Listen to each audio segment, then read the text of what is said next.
ಇಲ್ಲಿ ಯಾರಿಲ್ಲ ಅಂತ ಹೇಳಿ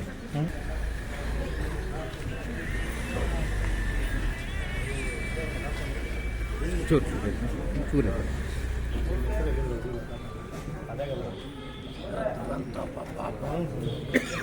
ಬಟ್ಟೆ ಪಾಡಿ ಜೋತ್ಕೊಂಡು ಹೋಗ್ತಾರೆ. ತರಕಾರಿ ಹಾಕ್ಕೊಂಡು ತರಕಾರಿ ಫ್ರೂಟು ಎಲ್ಲ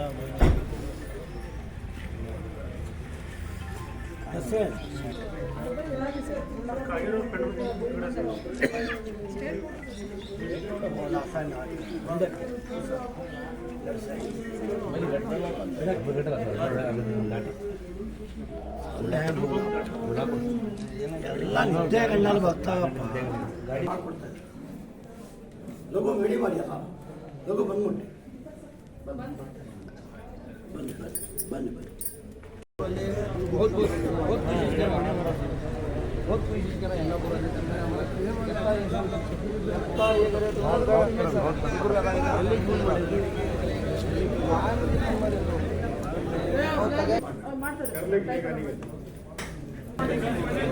कपड़े लेके जाके तो रखा है।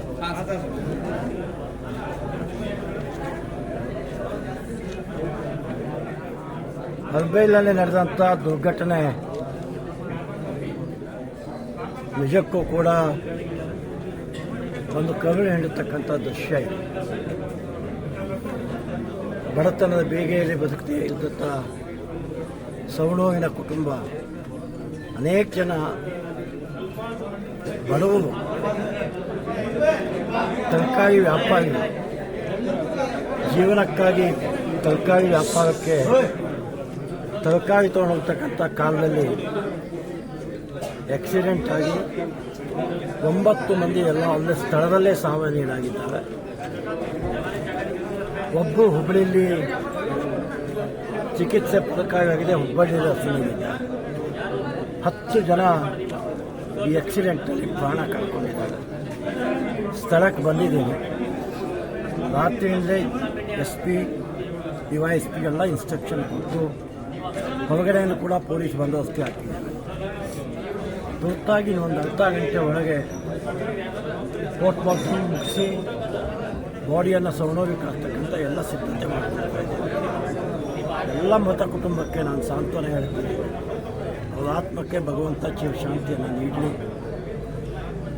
ಇಂಥ ಬಡವರ ಕುಟುಂಬ ಈ ಕಷ್ಟದಿಂದ ಮೇಲೇಳ್ತಕ್ಕಂಥ ಶಕ್ತಿ ಭಗವಂತ ಕೊಡಲಿ. ಆ ನಿಟ್ಟಿನಲ್ಲಿ ನಮ್ಮ ಸರ್ಕಾರಿ ಆಸ್ಪತ್ರೆ, ಪೊಲೀಸ್ ಇಲಾಖೆಗೂ ನಾವು ಅಭಿನಂದನೆ ಸಲ್ಲಿಸ್ತೀನಿ. ಅದಕ್ಕಿಂತ ಜೊತೆಯಾಗಿ ಅನೇಕ ಸ್ವಯಂ ಸೇವಕರು ರಾತ್ರಿ 4 ಗಂಟೆಯಿಂದ ಕಷ್ಟಪಟ್ಟಿದ್ದಾರೆ. ಬಾಡಿ ತೆಗೆದು ಮಾಡಿ ತಂದು ಅವೆಲ್ಲರಿಗೂ ನಾನು ಈಗಾಗಲೇ ಕೆಲಸ ಆರಂಭ ಆಗಿದೆ. ಸವಣದಿಂದ ಬಂದಂಥ ಎಲ್ಲ ಬಂಧುಗಳಿಗೂ ನಾನು ವಿನಂತಿ ಮಾಡ್ತೇನೆ, ಶಾಂತತೆ ಕಾಪಾಡಿ. ಯಾವ ಕೈಯಲ್ಲಿ ಏನೂ ಇಲ್ಲ, ಈಗ ಎಲ್ಲವೂ ಭಗವಂತನ ಕೈಯಲ್ಲಿ. ಪ್ರಾಣ ಹೋಗಿದೆ. ನಮ್ಮ ಕಡೆ ಈಗ ಒಂದು ಅಂತ್ಯ ಸಂಸ್ಕಾರಕ್ಕೆ ಸಿದ್ಧತೆ ಮಾಡ್ತಾ ಉಳಿದಿದೆ. ಹಾಗಾಗಿ ಕುಟುಂಬ